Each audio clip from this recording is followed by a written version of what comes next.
Hi, and welcome to the Basler Electric tutorial series. Today we're going to be looking at how to incorporate an HMI file into a BE1-FLEX. The HMI is primarily set up in the General Settings HMI of the Settings Explorer. You can import HMI files that we have already loaded onto your C drive with BestComms Plus install. There's also some available on BestComms Plus. In other videos, we'll be getting into how to edit those in greater detail. This is going to be the general setup. So if you click Import HMI File, navigate to your Program File folder. Under Basler Electric, you're going to see BestComms Plus, HMIC Library, and you see a handful of them that are already available for you for common applications. Some say static and some say with breaker status.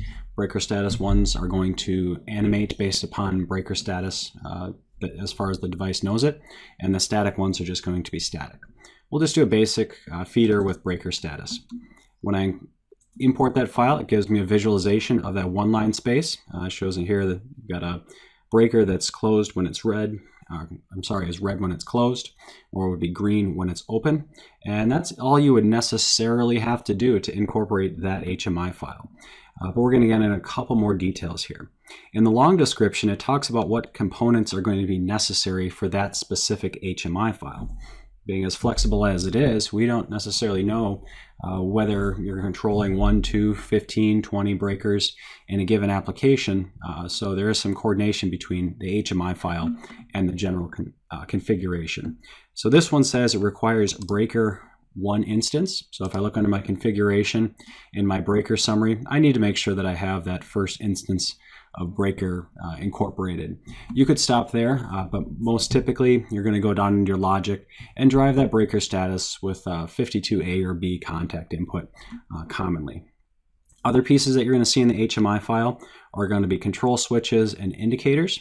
The control switches are going to be whatever control switches are enabled up to the first 6 of them, whether it's a virtual control switch or a 101. Simply turn them on and use them as you would normally do in any general settings file, and they can populate to the screen. And if I go back to the HMI again, so that would be the control switches over here. The indicators on the right are going to be configured primarily in logic with any logical condition, and it's going to populate the first up to 8 of them with our default settings that are turned on in the settings file. So if you want fewer of them, if you want different counts of them, you can modify that list. But typically the first 8 that are by default are what's going to show up, and then you would just drive them with whatever status you wish. Those indicators, again, you can toggle the colors based upon on-off color.